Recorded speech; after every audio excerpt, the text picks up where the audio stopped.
And watch now, here comes Hammerhead. This one's kind of an asshole. Except Jane's not here, you sissy little bitch! She's in a mood.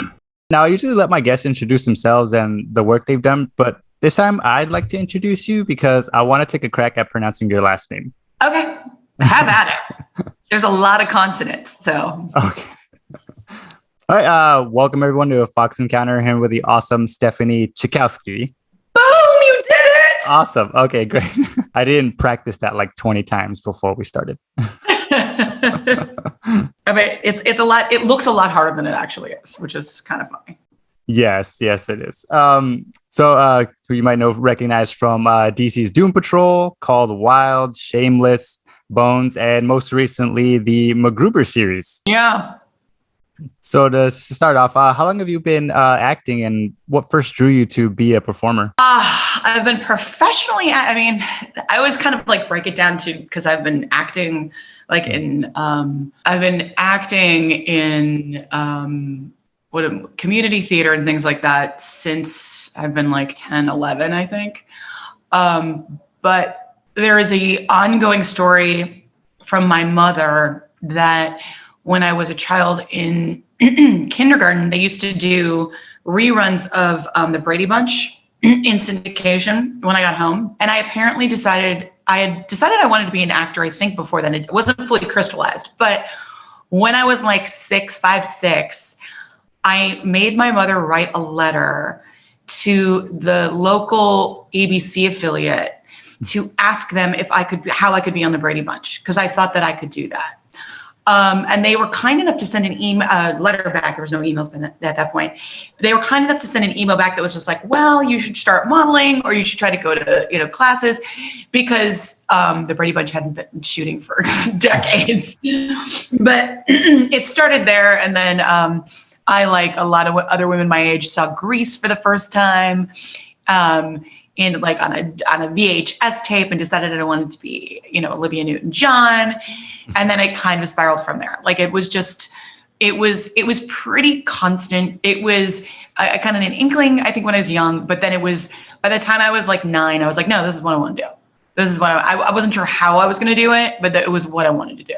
Talking about Doom Patrol, it's my favorite. I gotta say, it's my favorite DC show so far, and also just overall my favorite show based on a graphic novel. It's so unique, especially for the time when it came out. There was nothing like it, and there's still nothing like it. And so picking your brain about the show is amazing. Thank you. And one of the biggest things that I love about the show is despite how insanely ridiculous the premise can be and like how crazy the storylines can be, it also touches on a lot of like emotional and serious issues. Yeah, it does it really deftly too. And another one of the things that I love about the show is the character design.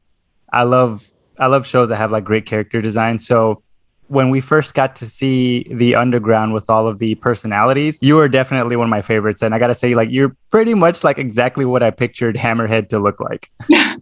Thanks. Yeah. Well, and also that entrance is like, I mean, my entrance into that is just like, I get to drag someone by the hair. Like, I mean, how much more epic can an entrance be? But it's funny because, like, with the exception of my look is really similar to my look, and I was really fortunate, but my look is very similar to what Grant did in the graphic novel. I mean, with the exception of my head doesn't look like a hammer. There was talk briefly, I guess, of potentially like putting a hammer like tattoo on my head, but they thought that was a little bit too on the nose. But yeah, it's. That particular episode was so remarkable, because you got to meet all the Janes. So there was a lot of confer with, because everything's so top secret. You have an idea of how your character is, but it was also the first time I was on screen, and Diane had been doing the characters. And so, I was fortunate enough, casting let us see a little bit of what she had done with Hammerhead, but like you really had to kind of go to her as a source to know how they manifested on this surface, so that you could have them connect. Like, so you're not like, well, in the Underground she's like that, and up there she's like that. Like, what the hell? And so that was really an interesting way to play a character, because you are part of this whole, and you want it to be, you want it to flow with what has already been done. But also, I mean, for me, the fact that we had like 25, like there were so many women on. I've never been on set with so many women before. And that was kind of remarkable, like in its own right. It's just like the energy changes, and we're all kind of this, we all still talk and we're all still friends. And every time we get together, it's like, it's like a little coffee clatch. It's really cool. Yeah, those are always my favorite scenes in with the Underground, because with Diane playing these characters, you see her iterations of them, but when you actually get to see them personified, they're all so unique, and they all, like I said, they all have like very cool designs. Like apart from your character, another one's of my favorites is like Baby Doll. I really love her design. Yeah. And Pretty Polly is another one too that I think the design is just so awesome looking. Oh yeah, her like her costume, her just everything. Yeah, is just you're just like, it's just so striking. Yeah, so that's really interesting that you actually got to see like the performance wise that way. It's a collaborative effort. I was wondering always about that too. I'm like, did they get to see like a little bit of her performance and then kind of play off of that? Hammerhead, do something else. Give me answers, or I give you bananas up your ass, one at a time. Peels on. Yeah, it was for the audition. They managed to get a little bit of tape to show us in the audition, and then my first director is also has been an editor for Berlin for a long time, so he had a sense of where it was coming from. But it was also, I found it interesting because there was a direction I was given in terms of, because Diane is much smaller in stature than I am, that people who are smaller in stature come up against other, like when they're confronting danger, they attack it differently than someone who is my size. Like I'm 5'10" and I have a deep voice and I'm strong. Like I used to be a bartender in New York for years. And the way I would handle potential danger or someone is not by getting loud, but just by getting intense and potentially mean. So that when I raised my voice, but I also had this that I was like, really? Because I thought it was scarier. So it was interesting to see, because Diane had done that same thing, even though one would think, at least my interpretation of it was, instead of being like, how like little dogs are like they're the meanest dogs. Instead of being, she was just very like cool and casual about it. And because we didn't know what they wanted, in the audition process, they just kind of throw a bunch of stuff at the wall. And for me, I'm like, yeah, no, I think if this is a persona coming out, I was like, no, I kind of just played it the way I played it. And it just happened to fit very well in terms of what she had already created as well. Did you have any kind of like prior knowledge of the graphic novel before you were casted? Not a bit. I went and when I got cast, I went and bought, like, they sell the like volumes 1 and volume, and I just devoured it so that I could, because like I said, like in season 1, we had because it hadn't been dropped yet, we had no idea as to like full tone and full. So I was just, I knew Grant he had written Happy with Christopher Maloney, which I adored. So I mean, but again, we have different producers and directors and a different technically showrunner, because, Happy was something that Grant had written and that had also showrun and everything. So mostly it was, just reading his stuff to see where it was inspired by, and then just reading the scripts. And then also, trusting the directors, because the directors know what the tone of the show is. And did you already have your head shaved prior to that, or was that something that you did after casting?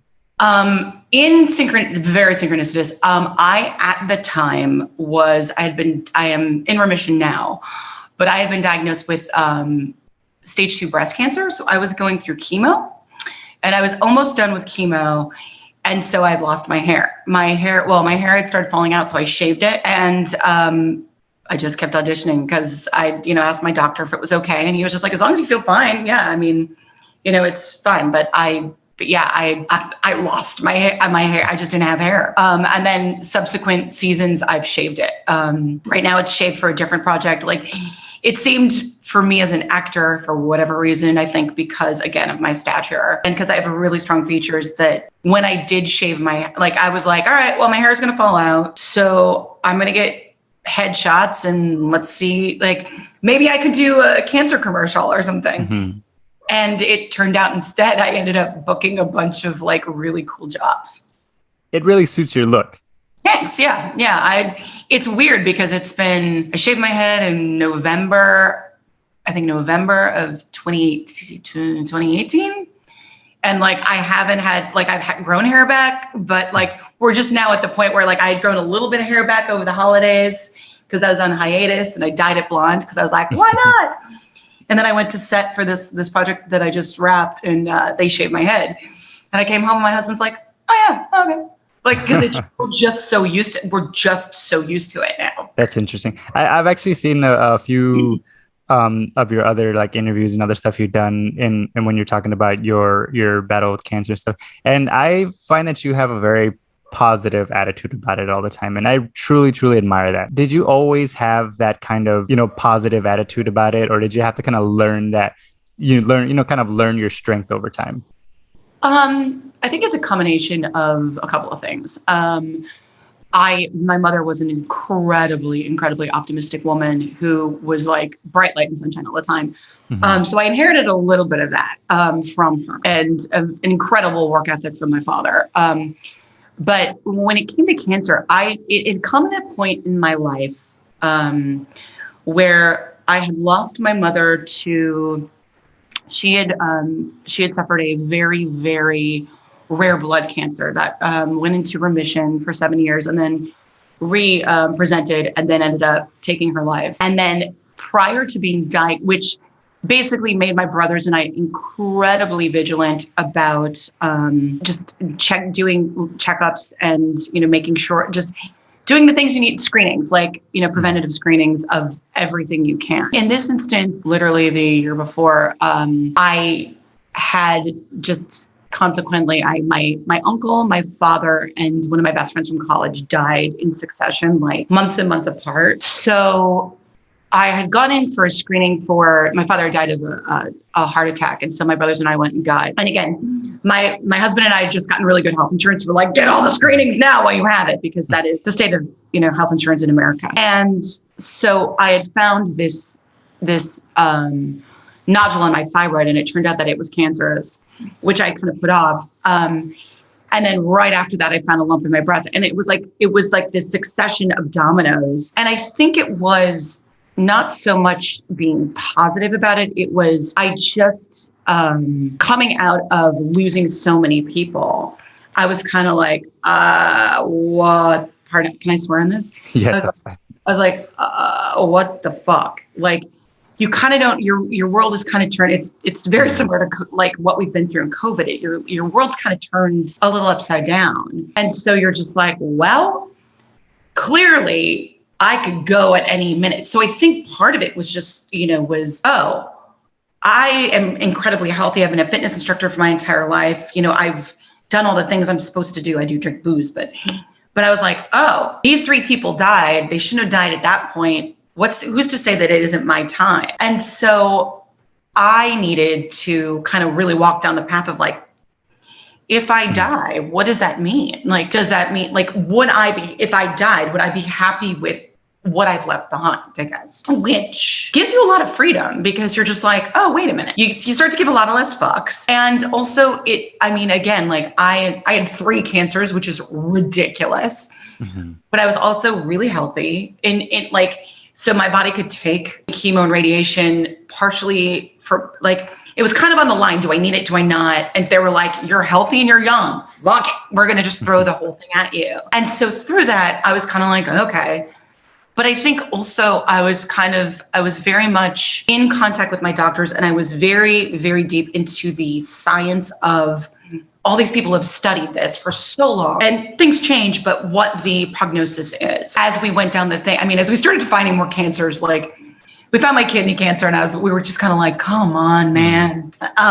But the prognosis, I don't think we ever believed that it would take my life. We knew it would change our lives. I don't think we understood how much it would change our lives, but I never felt as if this would be the end, knowing that it was something that was technically kind of curable, that it was, as opposed to like very, like every breast cancer has, like people hear cancer and they're like, oh, death sentence. And there's so much more nuance than that, in terms of how far along it is. Like it's the prognosis, it all has to do with prognosis and all these little iterations. And there's so many people walking around who've had cancer that you've no idea until you start talking about it. And I think that was the most interesting thing, is it is such a normal thing as people get older, and it's something that so many people have gone through that they just don't talk about.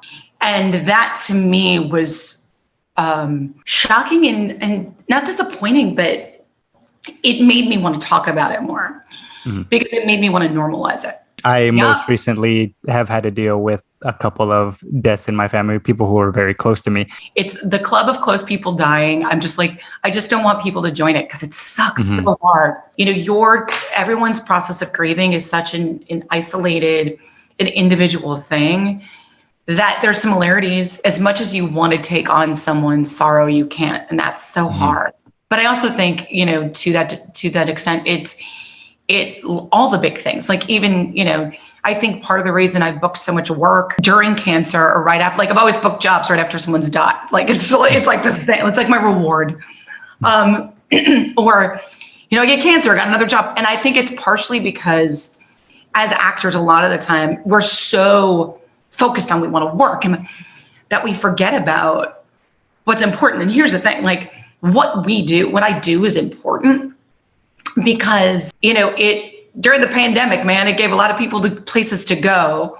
But at the same time, like a good friend of mine who I was on this very secret last project with, was like, he looked at me one day and he was like, we were just talking about like what we do. He's like, we are adults who dress up in costume and play other people. We do make believe. If there were not cameras here, what the hell? Like, and then we get cameras to shoot us doing that. Like, there's not even other people there. And it's funny because you're just like, I have friends, and so things that were very precious when you go through something that is a big life moment, people being born, people die, it puts things in perspective. Like it just puts things in a larger perspective, and it's not the be all end all. And I think it just opens, someone told me like when my mom died, it'll like blast open your heart, but it does, it opens up your world a little bit. And I think it makes you a little more compassionate to other people. At least I hope. I mean, COVID's been a weird one for me because I'm just like, God damn it, people save other people. Yeah. So I'm like, I go from being, gutted, like when I really allow myself to think about so many people who've lost loved ones, and then really angry for people, and then also who are like, well, it doesn't matter, it's just me. But then I also as it's gone on, I also kind of understand their fear, because everything is just like that, even that, like, screw this, I'm alive. Like it's that need to hold on to something that you can hold on to. And people are people, man. Peopling is a tough thing. So going back to like when during the like peak pandemic, when everyone was like indoors and stuff, do you think that kind of like hurt or actually like bettered your like creativity? I was lucky enough that I was like, I had I wrapped Doom Patrol because of COVID, and then it was kind of a dry season. Like I found that many of my peers were like, oh my God, we have to do something. Oh my God, we have to keep being creative. And for me, it was interesting. I don't know that it was more creative. It allowed my husband and I, we actually did a podcast based on our blog, based on our, called Chemo Skinny, like the email that you have, like he wrote a movie, like we were able to focus on that a little bit. I gave myself a little bit of the grace to just be.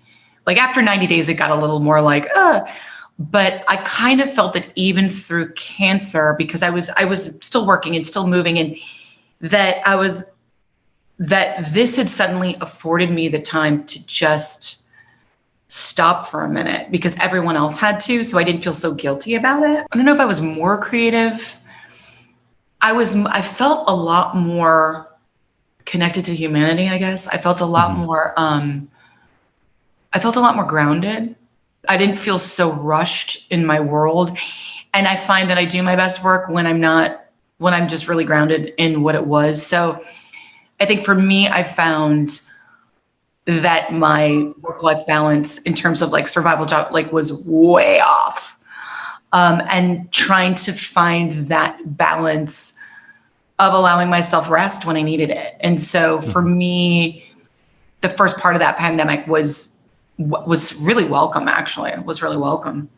For me, I learned that I don't know, that kind of helped me be a little bit more creative, especially with like YouTube and stuff like that, where it kind of, because I wasn't having any kind of social interactions in person, I just really wanted to, I guess, reach out to people or just kind of have a little bit of human interaction. So that's kind of why I started to make YouTube videos and wanting to like talk to people, because I was just I felt just so isolated and like there was no one around to talk to. Yeah. Yeah. Or you get, no offense to my husband, is like, here's the thing. We made it through. We made it like usually there's a lot of people I know who got divorced. It was like we went one way or another. They got divorced or they had a kid. So yeah. We made it. My husband and I made it through. There was no children, but that's also not an option for me anymore just because of the cancers. But yeah, like we created creatively, like we did short film for like a 24-hour film festival. We did a couple of things early on. And then as it kept going, it was like, when is this going to end? Like, when is life going to get back to normal? And we're still adapting, Yeah. Yeah, I know a few people who were like, just different actors and writers and stuff like that who needed outlet, I guess. So they were doing a lot of short films and stuff like that. They were, doing online and stuff, especially from their homes. Yeah. Yeah. I mean, I was doing a lot of acting classes. It was a good time to meet casting, because casting suddenly had not as many, they didn't have as much work. And so they were doing like, I haven't met actors. Let's do, self-tapes and let's do the meets and greets. And so there was a lot of connecting in that way. Going back to Doom Patrol. So Jane has a total of 64 personalities. Was there any other personality that you wanted to play or that you thought would have been cool to play? I loved the way, like the development of Miranda, I thought was really cool in season 2. I mean, and the stuff that she got to, like some of the stuff she got to do, and just like how she got to be all like up in Jane's like psyche. I was like, I want to do that. But I'm like, I'm a good guy. But also they killed her and I'm still alive as far as I know. So I'm kind of like, I don't know that there's anyone that I really, I mean, like they've crafted Miranda really, like I felt like they crafted Miranda really well. And there were aspects of that, like specifically when she goes dark and evil.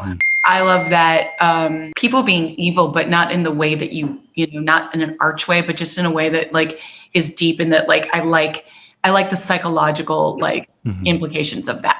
That's interesting to me. But I also am just like the way, I don't think I'd trade Hammerhead for anybody else for the most part, because, the more we get to know her, I think a lot of times people misunderstand where her anger comes from. And I think it's like a lot of it, like people are sometimes they'll just be like, well, she's just the angry one who just, and I'm like, yeah, but it's so much deeper than that, because it's, it is the manifestation. It's the, physical and verbal manifestation of care and love and being hurt and fear. Like it's all of those things that I feel like so often we don't get to explore in characters, because they're always just, this person's an asshole and they beat people up, and we don't look at why, you know what I mean?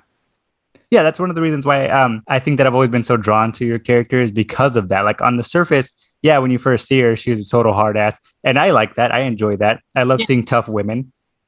But also there's an underlying layer of like compassion and care. Yeah.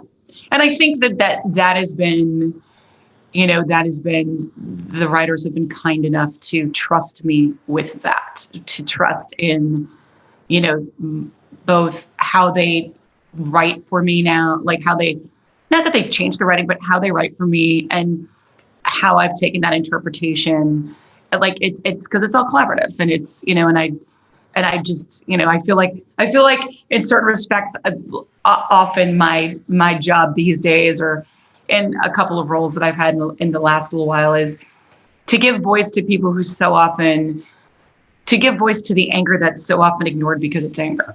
Mm-hmm. Like, because everyone just is like, oh, it's anger, and they bounce out first. I was so happy that for anybody who hasn't seen it, but if you haven't seen Doom Patrol, go ahead and, I mean, what are you waiting for?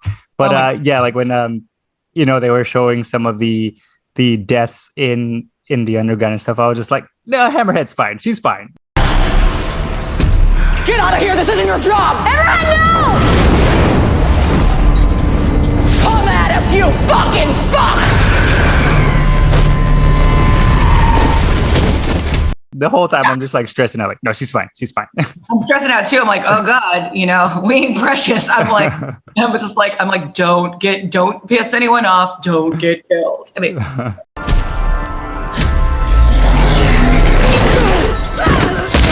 yeah, I was super sad about Baby Doll though. That was like one of I was just so devastated. Yeah, that was a hard one. That was a really hard one.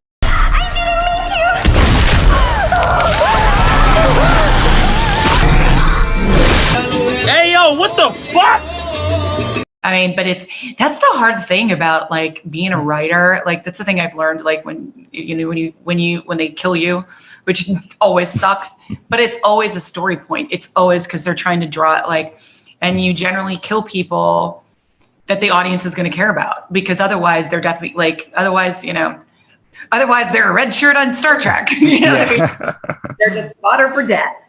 Exactly. That's I learned to kind of not get too attached sometimes to characters. All thanks to Game of Thrones, because Game of Thrones. Oh my God, I was going to say that. Yeah, if you like a character, yeah, they're gonna die. Yeah, exactly. Well, especially if they're in the first season, where you're just like, when they, Sean Bean, and you're just like, wait a minute, wait, what? But if you know Sean Bean's history, you should have seen it coming. Likes to be around for one and done, huh? Yeah. And did you happen to have a favorite episode of Doom Patrol? I really, really liked, was it season, it's when we meet Miranda, I think it's season 2, episode 6. Yeah, it was 6, because Baby Doll it was the Baby Doll dying, mm-hmm.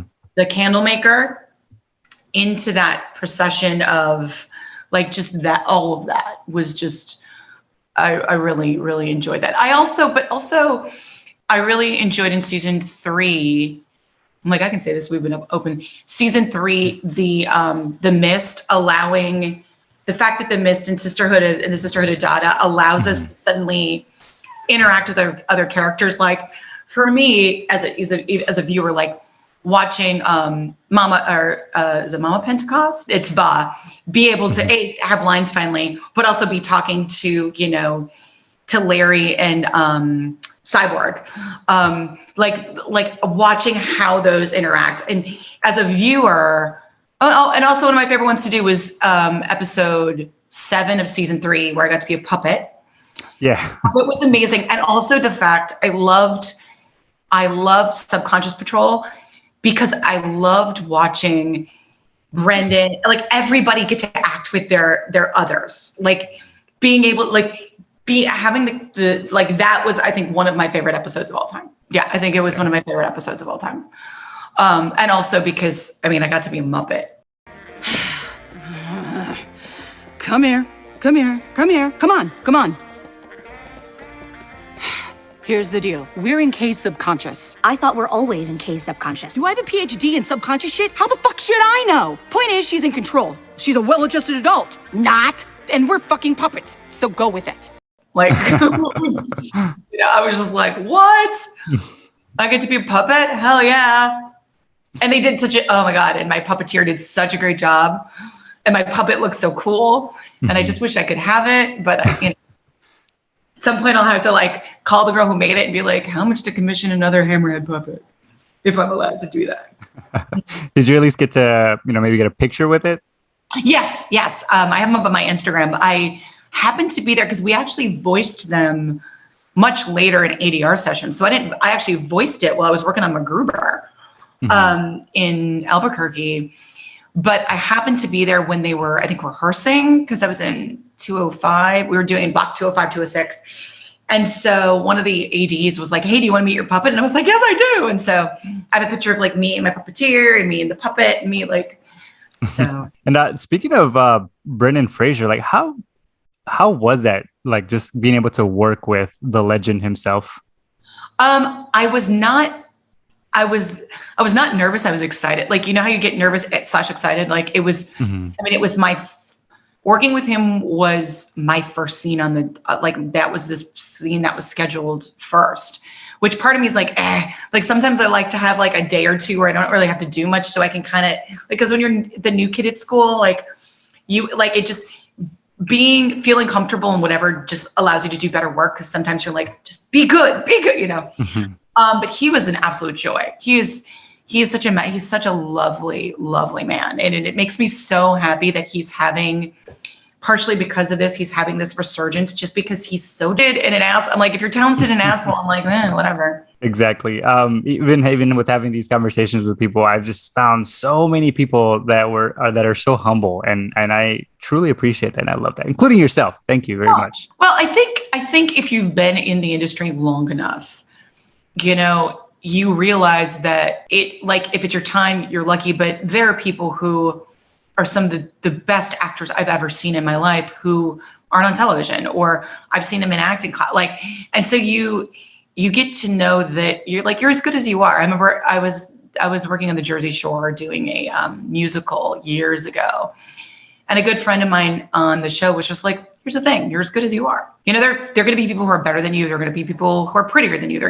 But you're as good as you are, and you are you. I feel like there are certain jobs that are just like, oh yeah, that's my job to have. Like, I feel that way with Hammerhead. I feel that way with Bex, like from Macgruber. I remember seeing that breakdown and being like, guys, you have to get me in on this. Guys, you have to get me in on this. And they're like, oh, I'll try. And then having conversations with the showrunners being like, you were exactly what we were looking for. Like, and it was one of those things that is like, I had let my hair grow back a little bit. And, you know, what you find is when you have to shave your head and post chemo, like it gets a little grayer. And my mom was someone who was like prematurely gray. And I had like, and I auditioned for this and I hadn't like, you know, dyed any of the hairs. So I'm like kind of gray. And I was just like, okay then. But they're like, no, we need that. This girl's been in, you know, prison for 20 years. I'm like, okay. Like, you just, I think what I've realized, and people tell you this, and it's a hard thing to get your head around as an actor, that the best jobs I've gotten are the jobs that have really just where, you know, like my best version, like I've taken the best parts of me and used them, I guess. Especially as women in this industry, we get really hung up on like how pretty we are, blah, blah, blah, like how much we weigh, blah, blah, blah. Like, and I'm like, and every single job that's come to me has embraced what I have been told in the past would be a barrier to me being in this industry. You know, me being tall, me being strong, me being technically, I guess, big. I'm not big, but like in comparison to like TV people, I'm kind of big. Like I'm 5'10" and I'm strong and I'm a dense human being. But like, you know, it's where what was deemed early on in my career my weaknesses, I guess, or my barriers to getting into this industry have been full assets. And and you know, I think the shaving of the head was really helped that along, because it was really like, all right, here I am. This is like, I can't hide behind hair. I can't, like, this is just it, you know. It's amazing how far we've come, as like so far as like being able to cast different people that, you know, are very unique looking. It's so welcome, isn't it? Like, it's so just, I remember years ago and no disrespect to, you know, Beverly Hills 90210, the first one, and, you know, Melrose Place, because I watched them. But, you know, years later, having a friend, like, they were doing some series. It was a Cleopatra 2525. It was like a sci-fi series. And literally, the casting director was like, well, is she spelling beautiful? And my agent was just like, well, she fits it, but is she spelling beautiful? And I was like, okay, then. Like, and it was so very much, you know, and it still is in a lot of ways. We're getting better, and it's weird because I'm getting older, and technically I should be, you know, when I was younger, I would be like, oh, get to the age where I'm aging out. But I don't necessarily think for me, that's it. I think I've always been a very late bloomer, and I have a feeling that that's where that's rolling. Or it's not, part of me is like, throughout my entire life, I've always been like, well, maybe I'll be the Where's the Beef lady, or the lady with the necklace from Titanic. I'll be the old lady with the necklace. Like, who knows? Who knows? As long as they're still shooting, I'll be, still, as long as I'm still alive and I'm still having fun, then I'll still be doing it. That is the beauty of this industry. I mean, it's a lot of heartbreak in its own right too, because it's a lot I know. But once you can, I think that's the good thing is, my husband directed his first feature a couple of years ago, and I sat in on auditions, and we're in the process of setting up, trying to get financing for a second.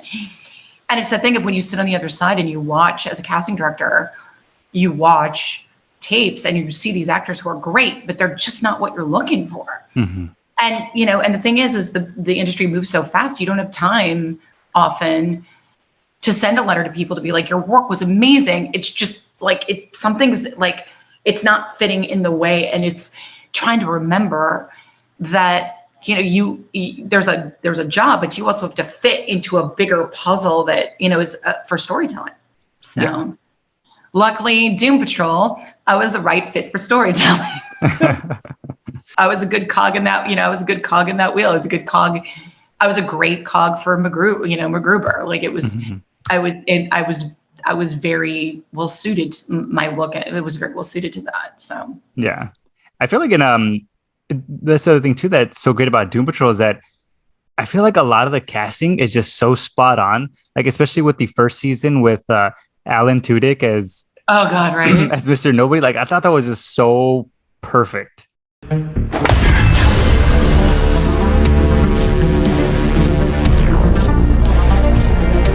Is this better? Now, who wants to get ripped apart first? Alan Tudyk is just, he should be getting like SAG awards for the rest of his, like he's one of the most talented people out there. I passed him once in the hotel and I was oh my God, I love him. He's so amazing.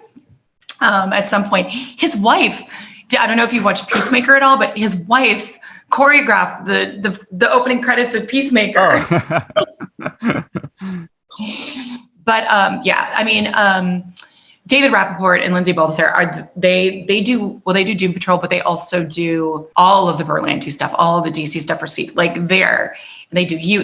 the stuff they do, like they are so good at what they do. They are so good at finding and really nailing, especially when it comes to like this project. Well, honestly, across the board, I have everything they've ever cast. I'm just like, yep, you know exactly what you're doing. They're real good at it. Speaking of Alan Tudyk, have you watched Resident Alien at all?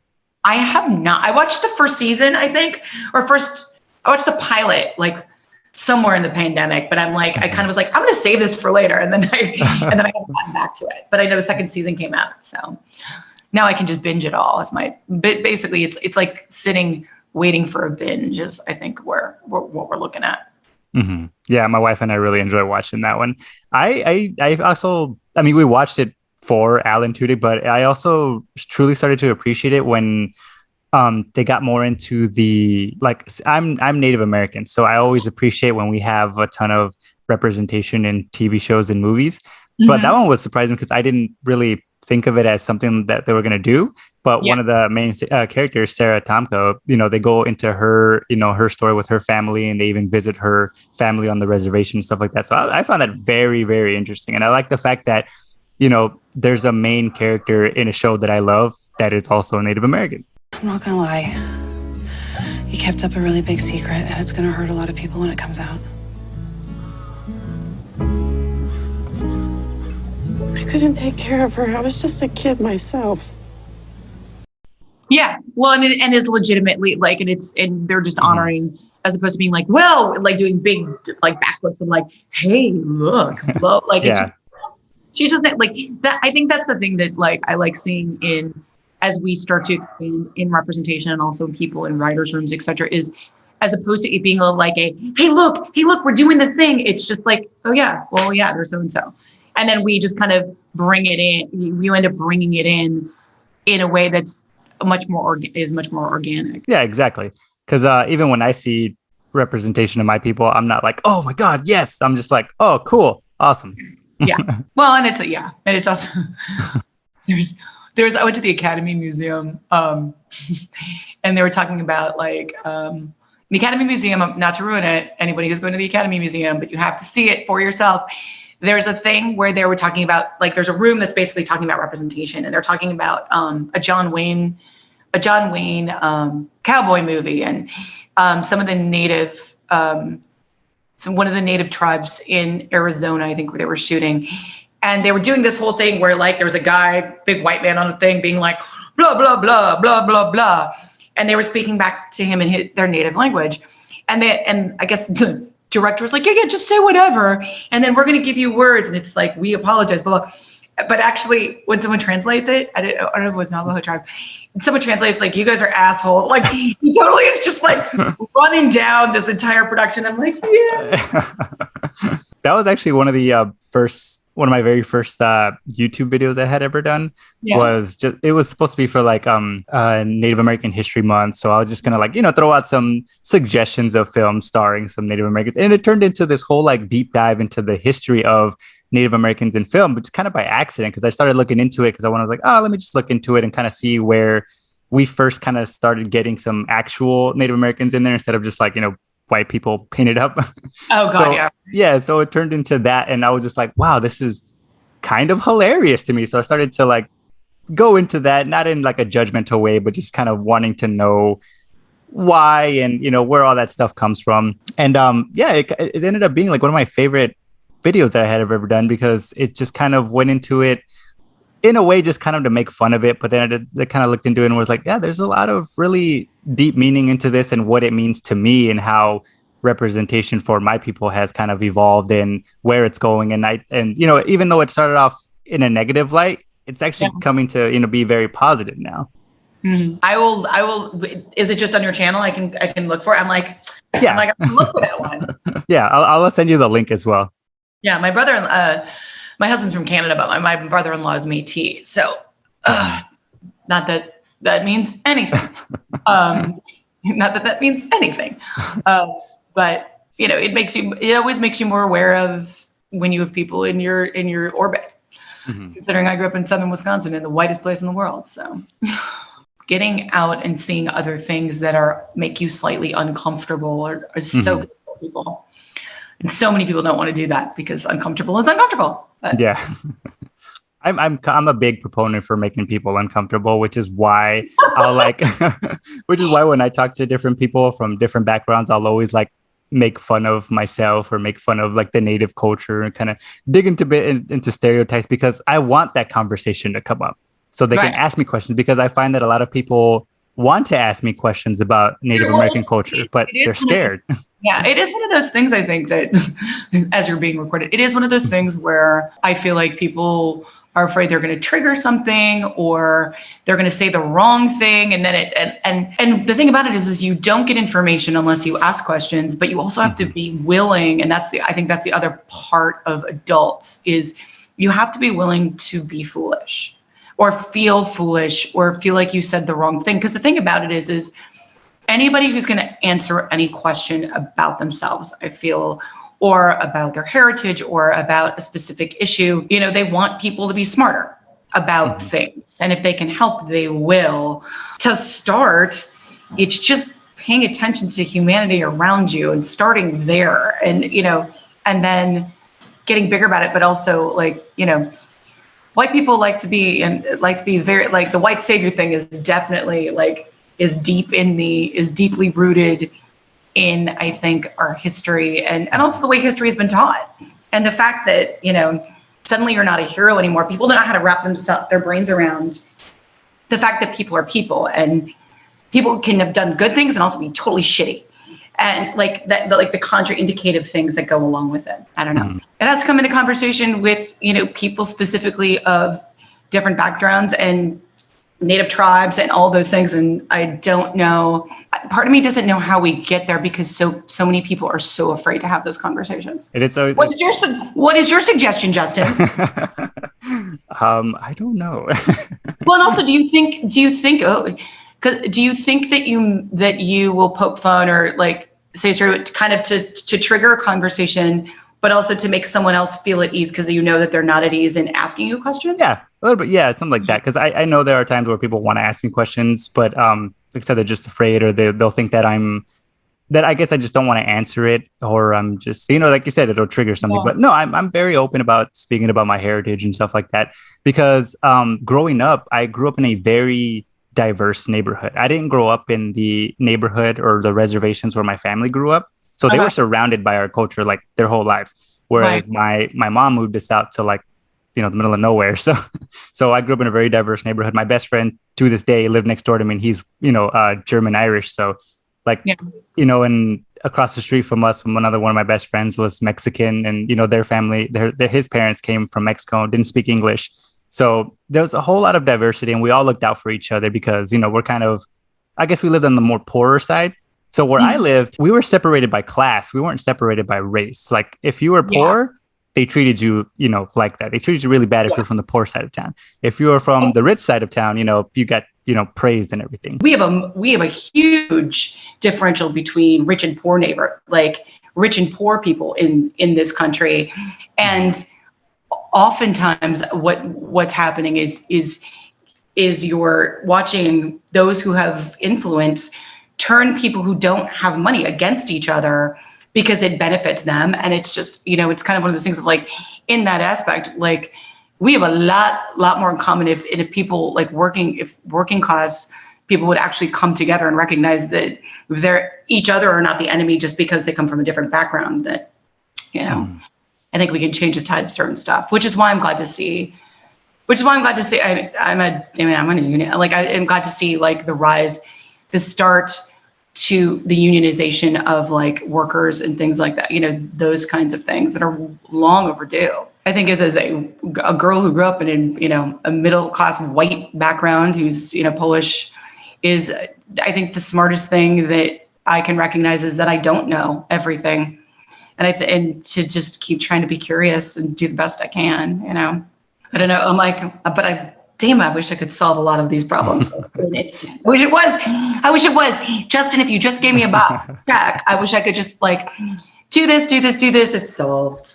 I don't know. I mean, to me, most of the time when people ask me, it's like, I don't know, just look into it. It's so hard though with, especially with Native American tribes, because there's just so many different tribes and everyone's so unique and different. It's like, I can't be like, oh, check out these guys or these guys, because it's like I said, everyone's so different. Everyone has their own way of doing stuff.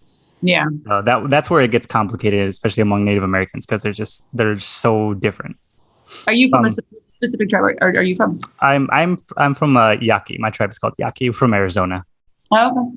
Yeah. So like it's the same thing with like my wife. My wife is white, so like she's constantly asking me like, oh, this and this and this, and every time we go to any of our like ceremonies and stuff like that, she's always asking questions, but it's also careful not to like ask a wrong question all the time. And I'm like, there are no wrong questions, just ask. Like especially with my mom or like my aunt or something like that, who is very deeply rooted into our culture. I'll always tell her like, go ask one of them. They're not gonna bite, they're not gonna feel disrespect or anything. Just ask them what's going on and what everything means, and they'll tell you. Yeah, well, sharing that information is how it keeps things alive, Going back to your recent work with Macgruber, the series, which is absolutely hilarious. I loved it. Were you a fan of the Macgruber film before you started working on the project? I don't know that I knew of Macgruber. I'm not sure that I saw the film. Like I knew of it, but when I auditioned for it, I watched it, and it's interesting because like I was a fan when I watched it again, but it's interesting to me, the history of it, in its incarnation from sketch. Macgruber, making life-saving inventions out of household materials. Macgruber, getting in and out of ultra-sticky situations. Macgruber, he has a black employee now. Macgruber! It's a movie that bombed terrifically, as Will and Yorma, they will just be like it was a cluster, like, and then had this underground, like, had such a fan base of, kind of underground, like, reminds me of like Big Lebowski, or like it's like just these diehard fans of it. That so many people love it on such like, but it took like 10 years, like it said all those times. So I am a fan of it. Like but it was one of those things that I think, I don't know when it came out, I think I clocked it came out, but I didn't really watch it until I was going to go and work on the series. Mm-hmm. It's funny you say that because I remember watching it. I think a couple years after it come out, but I remember watching it and just loving how ridiculous it was, and like when even watching it, I'm like, I don't know if I should love this as much as I do. Yeah, because of how like funny it is. No holds barred. Like it's interesting because like even like because Will was just hosting SNL and totally there's something about the film and how the film is written and how they like it's just so tonally on point for making for being that ridiculous without it feeling like it's too ridiculous. Like it reminds me of like the best of like the first Naked Gun movie, or like in the style of so many of those movies, that the first like incarnation of that kind of spoof was so good, you know? Are you sure about this, sir? No, Major, I'm not. This son of a bitch is our only hope. He's what we like to call a problem inmate. Why is that? He doesn't play well with others. Is this what you want? Yeah, and so later on, you know, when I'm telling people about it, like, oh, have you seen Macgruber? It's hilarious. And then that's when I first started realizing that it did bomb, and it did kind of like I guess a lot of people just kind of hated it, but I was thinking like, oh, really? Okay. So I was like, but I still love it. And then when I heard about the series, I was like, wow, like that's amazing. It amazed me that there was a series coming, especially with knowing like there wasn't a whole like a big, you know, it wasn't a big following for it. So it amazed me, and I'm glad that they kept the humor the same, because a lot of times when you see a continuation of something like, say, a series or a new movie, it kind of loses itself a bit, especially because of the new medium or because just times have changed. Yeah. I'm so glad that they kept the humor exactly the same. Oh yeah, no, it's like there was points in time where I was like, oh, but like I feel like anything, it felt to me that Will and Chris, and they had all just kind of been able to soak in those characters for a decade to then bring them out again. And in and of themselves, it almost makes it funnier to me because we're in such, because right now, especially when it comes to what is deemed funny, and there's so many things that are triggering for people, like the fact that it was not, what's the word I'm looking for? In its own right, it's kind of brave to not try and back away from stuff that, but at the same, humor that would be considered, I mean, is low hanging fruit, but like at the same time, if I go through it, I don't think there's anything that was, it's like, the scene of, spoiler alert, the scene of like, the guy who had been blinded coming after Will, and like his butt, like the butt, like all the naked Will butt stuff, like that stuff is like, it's kind of like Porky's humor, but at no point in time do I feel like, while they kept the humor, do they do anything that like insults anybody? Like you could be like, oh, you insulted these people or this, like anything like that. Like I think they managed to keep the same humor, exactly the same tone, but not punch down at anybody unintentionally. You know what I mean? And I think it's just, part and parcel to them just being very smart, in terms of you're making fun of a specific genre of film, which I think they did. It's so funny because I watched No Time to Die, and I was like, oh my God, that scene kind of like Macgruber just did that, so. Yeah. And when I think of that too, like when you're talking about like the change in the kind of like humor or whatever as time goes on, with a show like that or the humor like that, I feel like it works because even though it may seem offensive to somebody or it may kind of like walk that line, it's truly only making fun of that character's own ignorance. They're exactly. It's that, ignorance of that. Like you're you're making a point by being like, they don't know, and isn't it funny or isn't it? Yeah, as opposed to making fun of a thing, you're just, it's self-reflected, and it's basically always him. Like the whole thing is everybody else is smart and he's a complete, he is the he's the guy who thinks that he is extraordinary and he's not. We are the forgotten, the discarded. We're ghosts. Take them out. Fire!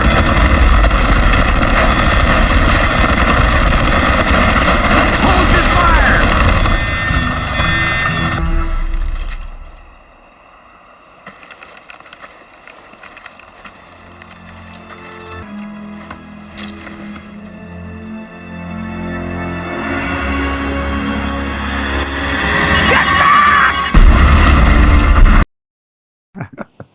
Yeah, that's a lot of the humor that I see in Peacemaker. Kind of mentioned that a little bit ago. It's kind of like the same thing. Like, yeah, he might say or do something that's like, that might be deemed offensive, but it's only, kind of reflecting his own ignorance about stuff. Yeah, and they're good. And yeah, James Gunn is really good at like self-reflecting that back through everyone around him. Like, what the fuck, dude? Because that's the other thing about it is like, rather than not say it, let's just like start normalizing. Like, dude, what the because the thing is there are people out in the world like that, and their shit needs to be called out. And it's sometimes it's the thing I like about Peacemaker, and the way he's been crafted is it's ignorant. It's not it's from ignorance. It's not from animosity. You know what I mean? It's just like, and if you treat if you treat ignorance the same, no, I'm rolling back, but I feel like if you treat ignorance the same as animosity, that no one can learn, because it's just being like, no one can learn from that, because you're assuming that if someone says something legit out of ignorance, and they're if you view it as an attack, then you're going to attack them back, and then it's just going to keep that ingrained. Blah, blah, blah, coming back to it all. When interacting with people and in their responses to things is trying to remember, and the same for myself is you react to things, you don't see things as they are, you see things as you are. So everything is through your filter. And if you're aware of that, then you can be aware of it, of other people's, how they react as well. And so. And going back to Macgruber, do you have any funny on-set stories about Will Forte? Oh God. Who made it count? He's just, I think the thing that I love about Will is just so I keep saying that, they call like a call sheet, like number one on the call sheet is like the star of the show. And Macgruber, they should do a class in how to be number one on a call sheet by, Will Forte. He's just in everything, and, knowing everyone and genuinely interested in, every single person who is on his set, which I so admire, because it keeps that thing alive to remind you that we're just, you're lucky enough to do it. Like, not you, like you get to do this. I'm trying to think. I mean, pretty much. So there was a casting switch up. Mickey Rourke was originally supposed to play the bad guy. Yeah, I heard that. And it ended up being that he dropped out. I don't know how he dropped out, and Billy Zane came in and just and came in walking over the plains, saving the world. Which but I guess it was confirmed. Like it was a pretty late casting thing, and the day that Billy was supposed to come in, it was literally like, so and so dropped out. Billy Zane's coming in, and Will was doing his first scene where he's naked out in the world, like he's just standing there naked out. And 2 days before he had gotten married. He and his then girlfriend, now wife, Olivia, had a surprise wedding. And I guess we ended up at the reception by happenstance. We happened to be like, they came in, we came, like suddenly we're at this, this reception or after party in the hotel. And at one point, I was talking to one of the directors. I'm like, blah, blah, blah. I'm glad we got to be here before, Mickey Rourke, because I understand he can be a strong personality. So it's nice to have a little, to be there and get to know everyone before. And they were like, yeah, we're not sure he's coming. And I'm like, I'm sorry, what? I'm like, because he was supposed to come out. And I'm like, yeah, we don't think, we're not, don't be surprised. And I was like, okay. And then on Monday, I got in my car and they were like, oh, we got in the van and they're like, oh yeah, Billy Zane's coming, Mickey Rourke's not. I'm like, okay. And so we got there and Will is there and he's doing that naked scene. And he's basically almost naked out in the sun. He comes back. He's like, yes, it's Billy, blah, blah, blah. He's like, I guess I don't know, over the weekend. He's like, did you know anything? And I was like, well, I talked to so-and-so and they said this. And he's like, but no one said anything to me. And I was like, well, maybe it was because they wanted you to enjoy your wedding. He's like, oh yeah, that's a good point. That's a good point. I'm like, yeah. But that in particular, that day was pretty funny just because, there's a little girl and he'd be like, I'm so sorry. I'm so sorry. He apologized. He could do it. I'm so sorry. I'm so sorry. But I love that scene so much. Especially when he thinks that they were trading him for the dog. Yeah. No, I was just laughing so hard.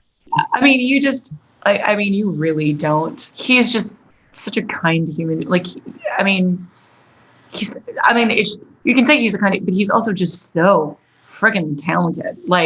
Because when he wasn't on set, he was one of the writers, so he'd be watching with the directors, and then he'd be like, well, wait a minute, giving cues, or giving redirection. What about this? Try it this way, because maybe this will, solve the problem. It's just, apparently when he was working on Last Man on Earth, he would be in the midst of everything and then stop and run to the writer's room and they'd do a thing and then he'd come back and he is a ball of creative energy in a way that I have never witnessed. And a way that and also just in a way that just is never, at least my experience of it was never negative, was never just, literally he'd be like, you guys are so great. I was like, I just want to after our first day, he's like, you look amazing. Oh my God, we love you. And I was just like, can I just have Will Forte record into my phone so I can listen to how amazing, he's the person that everybody wants in their corner. He's just, yeah, I cannot express enough how much I loved working on that project and how much I loved working with him. Yeah, I was actually really excited to see you in there because, like I said, being a fan of Doom Patrol and Hammerhead, when I started watching Macgruber with my wife, I was like, oh look, it's Hammerhead. Oh, what? Yeah. Yeah, and it was so cool. I wanted to ask you for your last scene. Was that the first time you've ever died on screen? No, it's not actually. No? The only thing I did was I was on Rizzoli and Isles years ago, where they have the crime in the beginning, and I get killed. I get stabbed in the back. Did that? Yeah, I got stabbed in the back. Let's see that. I got shot once. Can't remember when. Yeah. So I'm like, if I keep getting them, I'll be able to die some more. I'm trying to think if I've died in those things. Not off the top of my head. Yeah, that scene was as much as I hated seeing your character die, I just thought it was so fitting for Oh, I know. And also Kristen, and the fact that she got to rip my throat out and and her reaction afterwards was just, it was funny. It was originally scripted for a swimming pool. When I read it, I was like, oh, and then they had changed it to this balloon and I'm like, how's this going to work? And I was like, oh, this is going to be fucking cool. It's a really cool. Yeah, it was really cool. Hard to get it in, all those balloons though. Wrestling those balloons, that was but also incredibly fitting. I always like to ask, because a lot of the stuff that I do on my YouTube channel reflects about movies and stuff like that. So I always like to ask everyone, do you have a favorite movie? Oh, it so changes. I go through phases where I'm like, oh my God, but so it's I have to qualify. I think the thing that I'll always come back to is movies that if I turn on, I cannot turn off. Shawshank Redemption. I love Shawshank Redemption so much. And in the last, I also loved Parasite when I saw it. I was just, in the last year, it's Shawshank Redemption, Parasite. Right now, I'm trying to think. We've been I've been feeding myself. I just started watching The Gilded Age on HBO, and I'm just like, I'm all in love with that at the moment. So yeah, it goes through phases. But I'm always like, what are the movies that you can watch over and like? There are certain movies I can watch over and over again. Like I can watch Soap Dish over and over again. The comedy Soap Dish. I can watch Shawshank Redemption if it's on. I won't turn it off. I will always love The Goonies. Like, you know what I mean? Like, it's just like, I'm like, you have to give me separate slots. There's not just a movie. Yeah, exactly. That it always goes back to like for me, especially it's always changing as well because it depends on my mood. Like right now, I've just been watching The Lord of the Rings nonstop. Yeah. And my wife gets tired of that. She'll come home like, "Are you really watching it again?" I'm like, "Yes, I am." It's kind of like it's a comfort thing, you know, like it's something you can put on when you're pretty much doing anything. If you're cleaning or if you're just kind of I know. Right? Although I feel like the second Lord of the I can't remember the name of it right now. I remember going to see it in the theater and being like, and having too big of a soda and being like, I can't leave to go to the bathroom. I'm gonna miss something. Yeah. And I recently, besides like, what did we just finish watching? I just finished watching the Jack Reacher series. Oh yeah. I really enjoyed that. And before that, we had binge watched the first 3.5 or 4.5 seasons of Ozark. Oh my god, I love that show so much. It's so good. It's so good. Yeah. And I hadn't watched it. I just started watching it, a couple weeks ago because my manager was just constantly like, "Have you seen Ozark?" And I'm like, "No." It's like, "Oh, okay." And then like would come back to me like every day, like I'm in the office, and she'll come and like, "Have you watched Ozark yet?" And I'm like, "No." And it's I remember it's one of those shows that just kind of got away from me because I remember when it first came out and it looked interesting, and I'm like, "Oh, that looks interesting. I should probably try to watch it."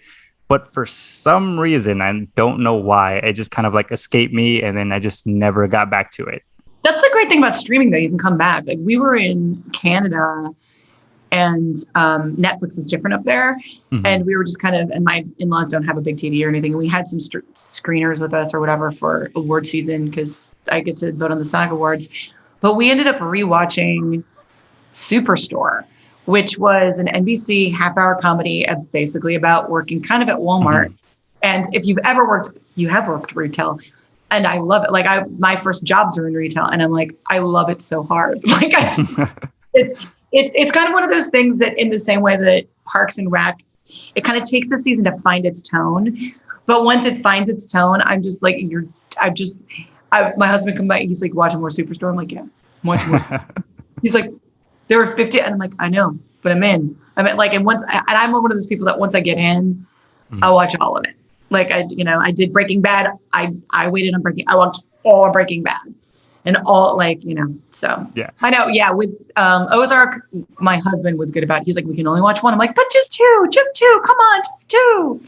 Because I'll just do the whole thing. I'll do that. That's so good. It really is. I'm like kind of mad that I waited so long to watch it, but it was cool because I got to see like everything. No, because then part of me is like, when people start watching Doom Patrol for the first, I was like, oh my God, you're so lucky. Like you get to experience this for the very first time.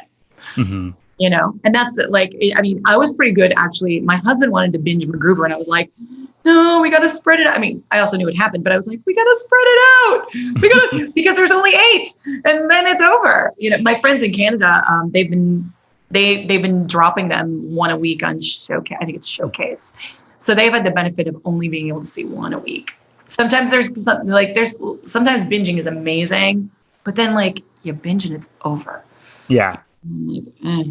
But yeah, thank you. Thank you for sitting down and talking with me. This was really fun. Thanks for having me.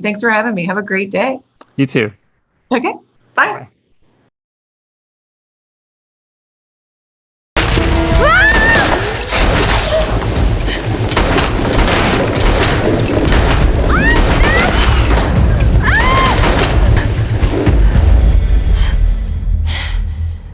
Did I get you?